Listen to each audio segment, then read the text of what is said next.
Okay guys, so magandang hapon o magandang umaga, anumang oras nyo makita or mabasa to.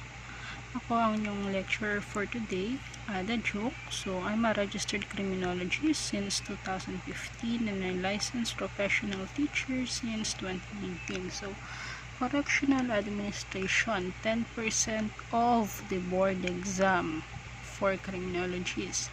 Madalas minamani lang or okay lang, hindi sinuseryoso kasi 10% lang. Pero trust me, this 10% will be part of your grade in the board exam or your rating in the board exam na magpapaiyak sa inyo. So, first, before tayo mag-start, let's have the disclaimer. So, ito ay hindi perpektong talakayan, maaaring may pagkakamali at malugod kong itatama ito kung sakali. Ibinabahagi ko lamang ang aking kaalaman sa naturang subject upang makatulong. Kung may tanong, i-comment lamang ito sa comment box at sasagutin ko sa abot ng aking makakaya. Sa sarili kong notes nanggaling mula sa pagbabasa sa iba't ibang libro at website. Maghanda rin ng papel dahil bullet type lamang ito, mag-take down notes upang ma-practice din ang memory retention mo. So, yan. Pakibasa na lang.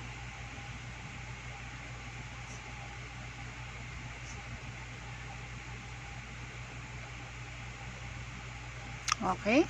Let's start. So, who is prisoner? Prisoner are those who are under the custody of lawful authority, detained in jail or confined in jail, committed to jail or prison. So, those who are under custody of lawful authority, ibig sabihin, mandated by law, kaya sila nasa custody or pangangalaga ng lawful authority. So, kasi pag sabi natin freedom, you are or prisoner, you are deprived of your freedom. So, what do you mean by deprived of your freedom? Hindi ka pwedeng magpag-alagala, hindi ka pwedeng umalis sa facility kung saan ka naka-confine. So, detained or confined in jail, meaning nasa jail ka, lock-up jail, prison or detention cell, you are detained. You are deprived of your freedom. So, committed to jail or prison. So, meaning you are committed not just because you're deprived of your freedom, but because you are waiting for trial, you are serving the sentence, or you are under investigation. So, that is prisoner. Next. So, there are general classifications of prisoners. So, detention prisoners, the sentence prisoners, and safekeeping. Let's go with the detention prisoners. So, detention prisoners are those who are awaiting for trial, ongoing trial, or awaiting for conviction. So, sila ay naghihintay ng trial, nagtra-trial, at naghihintay na masentensyahan. So, dati ang tawag sa kanila detainees, but now, ang tawag sa kanila ay PDLs or persons deprived of liberty. So, next is sentence prisoners. So, those prisoners na nagsaserve na ng sentence, convicted na sila by final judgment. Whatever it is, convicted sila. Ano mang kaso yun. Safekeeping naman, ito yung mga tao na hindi naman actually nag-commit ng crime pero kailangan nilang i-safekeep kasi nagkukos sila ng disturbance sa community. For example, mentally challenged. So, they are for safekeeping. Nakakommit another case, nakakommit sila ng crime because they are mentally challenged. So, they are not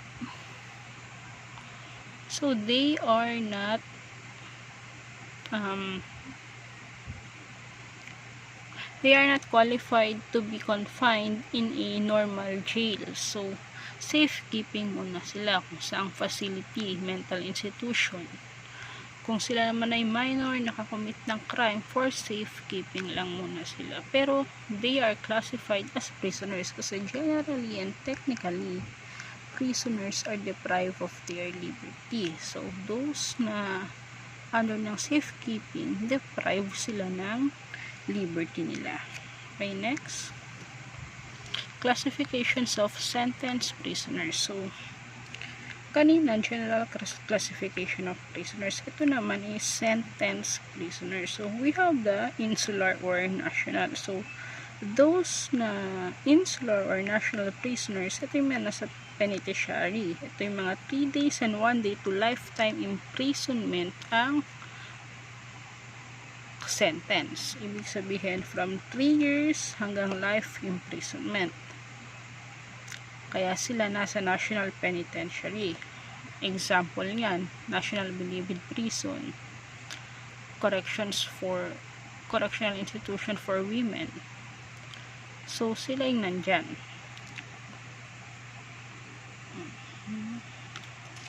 Next is the provincial prisoners. So, provincial prisoners are those with 6 months to 3 years with fine not more than 1,000 or both, waiting for preliminary investigation by RTC. Ito naman yung mga nasa provincial jails.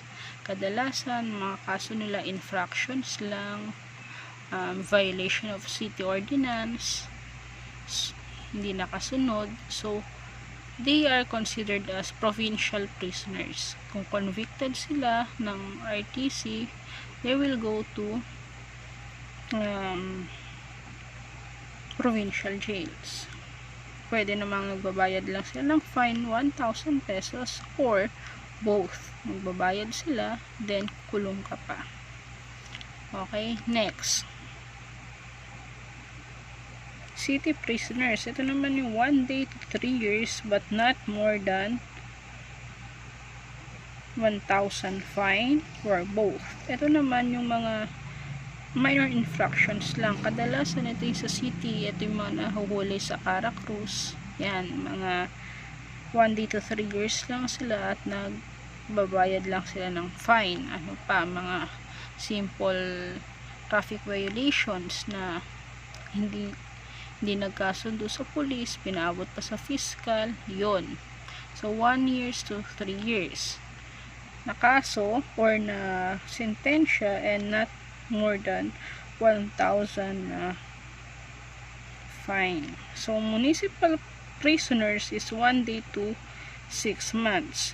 Pending case with MTC. Ibig sabihin, municipal prisoners sila, pwedeng ang kaso nila ay ganun din, simple infractions of law lang, pero ang kanilang sentence is 1 day to 6 months. So, may pending cases pa sila sa MTC. So, next is prisoners according to degree of security. First is super maximum. Super maximum, ito yung mga nagkukos ng constant disturbances. What do we mean by constant disturbances? So, constant disturbances, ito yung mga they are already inside the jail facilities, pero nanggugulo pa sila. Mga siga sa kanto hanggang sa jail, dala nila yung pagiging siga nila. So, they are the super maximum. Hindi sila basta-bastang nasasaway. So, inside the security prison, kahit nasa maximum sila, pasaway pa rin sila. Nagkukos pa rin sila ng disturbances. So, anong kulay ng suot nila?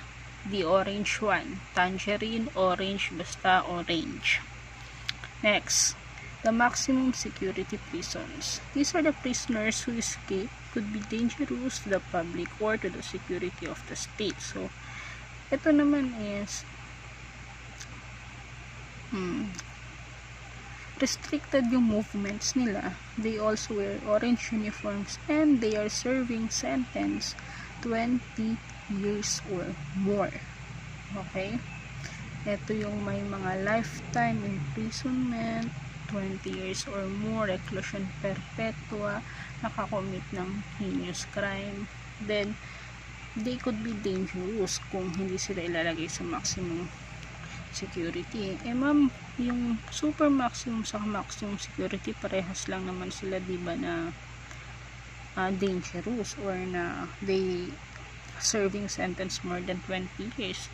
Yes, pareho sila. Pero unlike sa super maximum security kasi, nanggugulo sila sa loob pa ng jail, nanggugulo pa rin sila. Ibig sabihin, they think that they are superior to others. Ibig sabihin, mataas pa rin yung tingin nila sa sarili nila na rambulan, sila yung nagpapasimuno, ano pa, riot, kung ano-anong disturbances. So, sa maximum security, they also wear orange uniform. Next, medium security. So, ito mga less than 20 years reclusion temporal, yung mga sentence, kasi less than 20 years. So, ito yung mga sentensyado rin na prisoners na nakapag-serve na ng 10 years inside maximum prison. Ibig sabihin, from maximum prison, na-serve na nila yung 10 years or kalahati nung sentence nila. So, they wear gray uniform. Okay? So, sa National Bilibid Prison, sa Camp Sampaguita sila makikita. Medium security. Next, minimum security. Ito yung mga trusted na, can be reasonably trusted. So, pwede silang makalabas, utus-utusan sila sa loob. So, minimum supervision na sila, and they wear brown uniform. Nasa Camp Bukang, liwayway sila inside National Bilibid Prison. Next. So, kung may tanong kayo or nabibilis na kayo sa pagsasalita ko, comment lang kayo, ha? At ako na mag-a-adjust. Sanay naman ako dyan. Next. Types of jail. So, lock-up jails, ordinary jail, workhouses, jail farms, and camp. So, lock-up jails, ito yung mga common sa police stations, mga detention cells sa police stations. Kumbaga, kung tawagin minsan, nasa baba pa. Ibig sabihin, PNP or Philippine National Police pa yung may jurisdiction sa kanila. Hindi pa sila nakukomit sa BJMP. So, pwede rin siyang confinement of an individual or parang confinement of individual. Ibig sabihin, sa ibang bansa kasi madalas to yung separate confinement. Okay? So, ito yung mag-PPI pa lang or preliminary investigation pa lang, wala pang commitment order. Next is ordinary jails. Ito naman ang used to detain a convicted criminal offender to serve sentence less than 3 years. Ito yung sinasabi ko. Naiakyat na, nai-commit na sa jail. May ongoing trial. Tinatrial na. Nasintensyahan pero less than 3 years ang sintensya. So, sa ordinary jail lang sila pwedeng sa city jail, municipal jail, or provincial jail. Okay? By the way, may singit ko lang, ang municipal at ang provincial jail is under ng local government. Pero, may ibang provincial like ng San Mateo Municipal Jail, under siya ng BJMP. Sa probinsya kasi, ang provincial jail hawak ng local government unit. Ang municipal jail hawak ng BJMP. Same as city jails. Okay? So, ayun. So, workhouses and jail farms, camp, those who are ongoing constructive programs. Ito, sentensyado na. They are sentenced. Convicted na. Ito yung mga napupunta sa iba't ibang camps or sa mga workhouses, jail farms. Paano jail farms, ma'am? Yung mga sablayan penal colony, Iwahig Penal Colony, Davao Penal Colony, San Ramon Penal Colony, Iloilo Penal Colony, and Leyte Regional Prison. So, ayun. May tanong noon sa board. So, who is the chairman of Classification Board and Disciplinary Board? Assistant Warden po ha sa Disciplinary Board at sa Classification Board. Ang may hawak po niya ng chairman po ay hindi warden kundi assistant warden. So,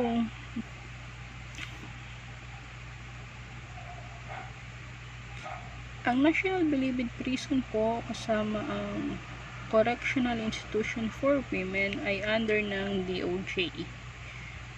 Okay? Ang BJMP naman po ay under ng DILG. Okay. So, sa custodial guarding, lagi nating sasabihin na sa custodial guarding, laging 1 personnel to 7 detainees. 1:7. Lagi, ha? 1:7 sa custodial guarding. 1 jailer to 7 prisoner. Whilst escorting is 1:1 plus 1. Paano yun? 1 jailer to 1 prisoner or 1 detainee plus 1 jailer. Ma'am, paano kung nakalagay sa question is 1:1 plus 1 tapos meron din 2:1 which is parehas lang, 2:1 ganun din.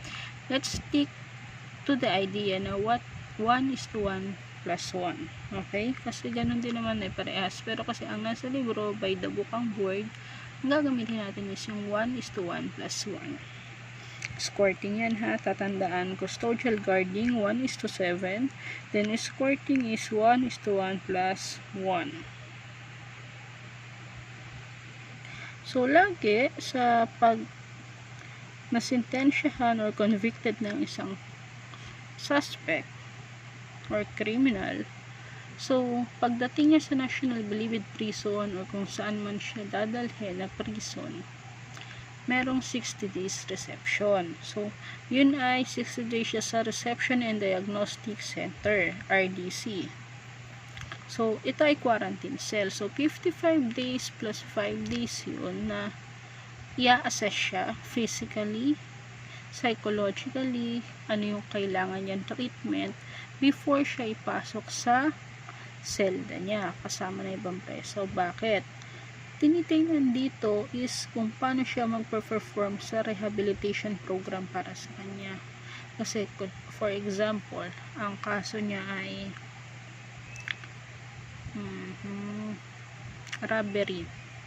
robbery lang, simple robbery, pero naisama siya sa mga terorista, nakapatay ng tao or pumapatay talaga ng tao. So, yung rehabilitation niya, imbis na ma-rehabilitate yung simple robbery lang ang kaso, baka ma-adapt niya pa yung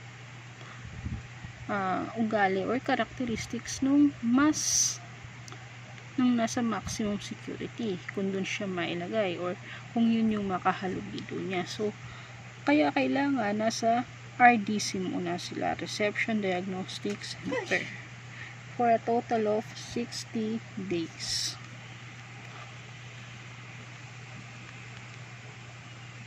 Next. So, let's go to parole versus probation. So, parole is exercised by executive branch. Sino yun? Presidente. While probation is exercised by judicial function. Judicial court ang nagbibigay. Sa parole, granted after serving minimum sentence. So, while sa probation may be granted immediately after conviction. So, ang parole po kasi, for example, ang convicted ka with 12 years and 1 day, 6 years and 1 day to 12 years and 1 day ang binigay sa yung sentensya. So, kung ma-serve mo yung 6 years nang walang aberya, naging mabait ka sa loob, pwede kang mag-grant ng parol para yung 6 years mo pang natitira sa labas mo na i-serve. Okay?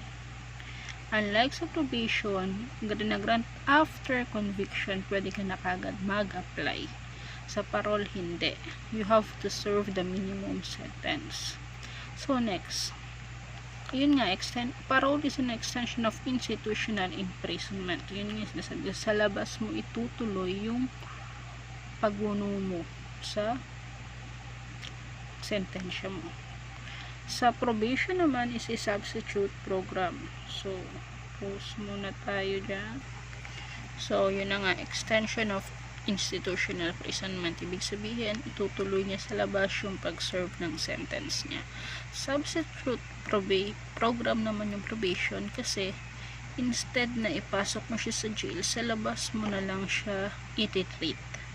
Hindi iti-treat na i-delete or what, or happy-happy, hindi. Iti-treat mo yung pagkukulang niya or yung kamalian niya.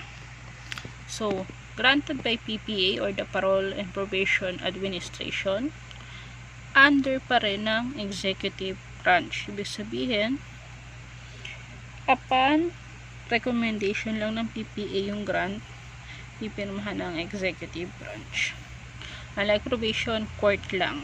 Pag rinant ng court, wala nang pakialam si executive branch. So, sa parole, supervised by parole officer.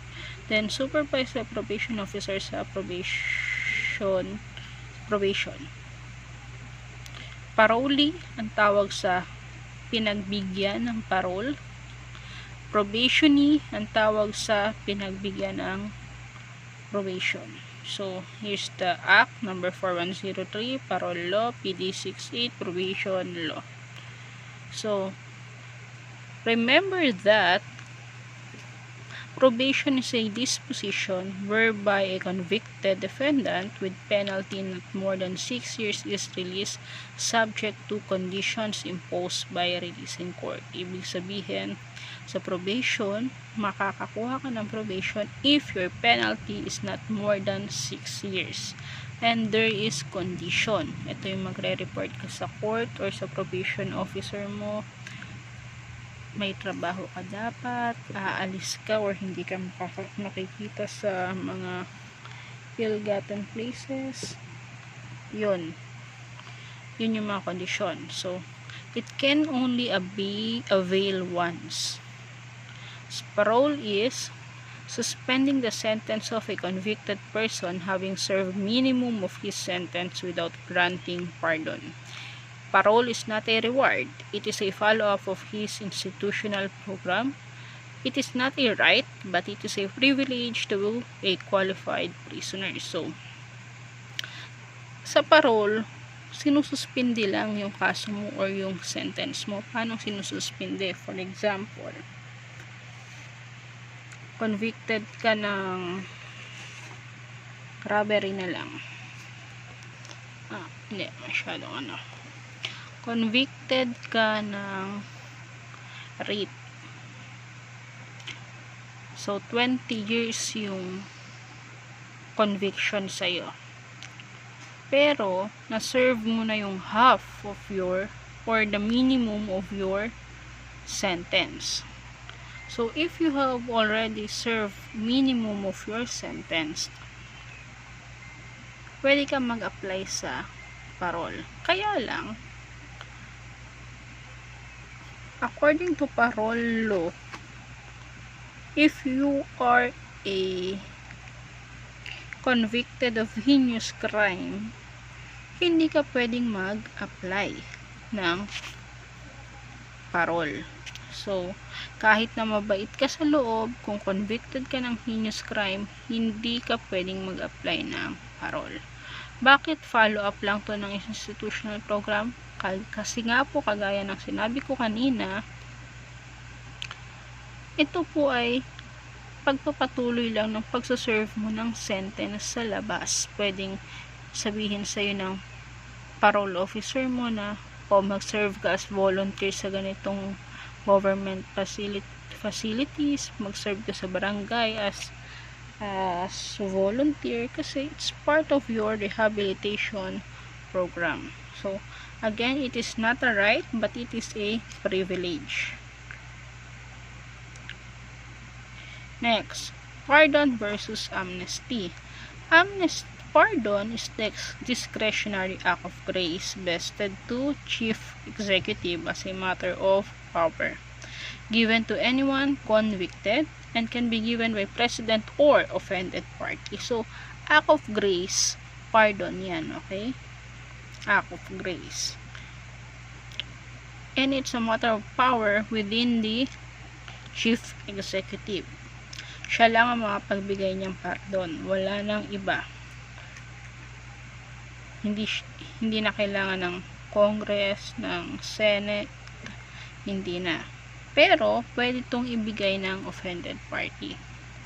So, amnesty naman is given to a group of persons usually for political offenses, granted by the President with concurrence of the Congress, and may be exercised even before trial or investigation. Diba sa pardon, given to anyone na convicted. Dito naman sa amnesty dapat hindi pa nagsisimula yung trial or investigation bago ka bigyan ng amnesty. So, kailangan din na may concurrence ng Congress. Hindi pwedeng decision lang ng presidente. Okay? Political offenses kadalasan meron yan. Grant yan. Next, types of pardon. So, absolute pardon given without requirements or condition attached, while conditional given with conditions, given to those reformed or rehabilitated but ineligible to apply for parole because it does not apply. Ito yung sinasabi ko kanina. If you are convicted for heinous crime or you are not qualified for parole kasi dahil sa kaso mo, ito yung pwedeng ibigay sa'yo. Conditional pardon. So, yung conditional pardon, nagsaserve siya as purpose of releasing through executive clemency. So, mamaya didiscuss executive clemency. So, dito kasi, ang purpose nitong conditional pardon na to is not just para palayain ka. Lahat naman ng probation, parole, pardon, amnesty, para rin ma-lessen yung jail population natin. Kasi sa sobrang dami na gumagawa, nagko-commit ng crime. Ang liit ng jail facilities natin, hindi kaya. Kaya nga, di ba, pag Pasko na kadalasan binibigay yung parol. Hindi parol na sinasabit sa bintana, parol, which means released of person. Pasko yung kadalasan binibigay as a Christmas gift, or pag may birthday ng presidente binibigay. Kasi nga dinedecongest din ito yung jail facilities natin. Okay? One way of decongesting it. So, yun. So, let's talk about executive clemency. So, executive clemency first is reprieve. Ito yung postponement of execution. Kadalasan tong nangyayari sa may mga sentensyang death or kamatayan. Sa ibang bansa, kagaya nangyari sa Indonesia, yung kababayan natin na pinagpaliban yung pagbitay sa kanya, ayun yun, reprieve yun. Para mapag-aralan pa yung kaso niya. Or, dito sa Pilipinas kasi wala tayong death penalty. So, yung postponement of execution, hindi magagawa yung reprieve. Kaya best example is sa ibang bansa. Yung sa Indonesia nga, yung sinasabi ko sa inyo, 2018, 2019, earlier ng term ni President Duterte, yung Indonesian girl, Filipina na nahulihan ng shabu or illegal drugs sa luggage niya. I'm not sure about the facts of the case, pero reprieve yung ibinigay sa kanya. Imbis na bibitayin na siya dahil sa pakipag-usap ng ating gobyerno, na-postpone yung execution niya.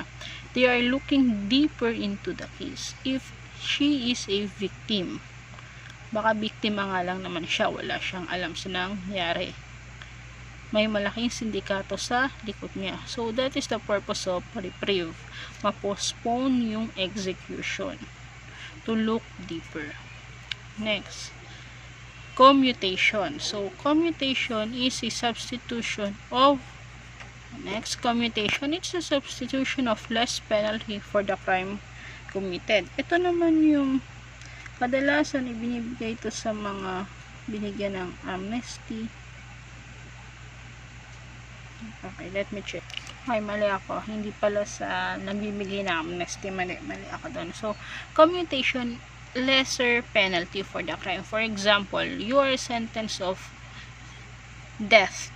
For example, sinentensya ka ng death by lethal injection. So, nag-appeal ka, so ibinigay sa'yo ng presidente because of your appeal is commutation. So, imbis na death penalty, binigyan ka ng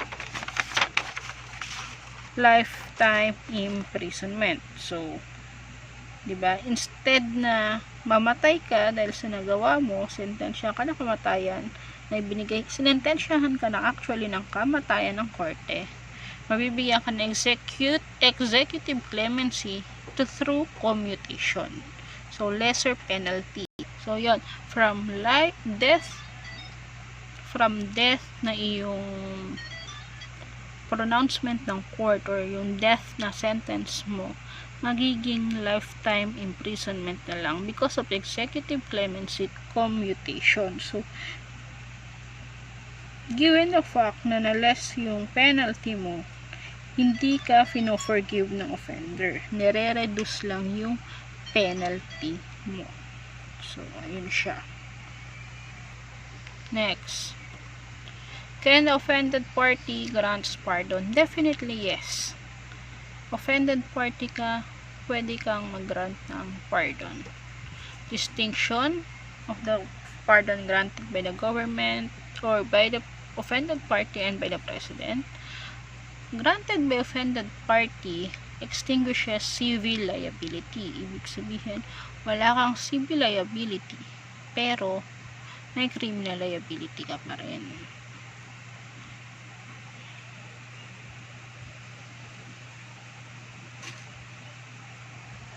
Ibig sabihin, liable ka pa rin criminally. So, yun yung granted by offended party.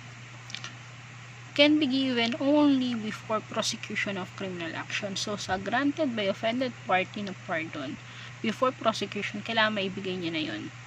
Kasi kung hindi niya maibigay yung pardon before criminal prosecution, tuloy-tuloy yung kaso mo. Okay? While sa granted by president, ini-extinguish nito yung criminal liability. Ibig sabihin, hindi ka na criminally liable, pero civil liable ka pa rin. Paano yung civil liable? Babayaran mo pa rin yung offended party. O itinakda ng court na bayaran mo ng 1,000,000 yung offended party, babayaran mo pa rin yun. At sa granted by president na pardon, after conviction lang to ibinibigay. Ibig sabihin, dapat convicted ka muna bago ka bigyan ng pardon.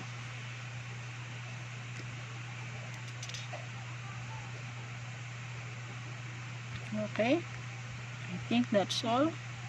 So, kung may comment kayo, suggestion, may correction sa pinaggagawa ko, feel free to comment. Pero please, be respectful sa pagbibigay ng comment, okay? Hindi yung mali na nga, ida-down pa. Okay? So, yan guys. So, yan yung topic natin ngayon for Correctional Administration. So, next topic natin sa CA will be adult probation law, personalities involved, and kung ano pang makita ko sa notes. Okay, that's all. So, stay safe, free from COVID. God bless us all. Thank you.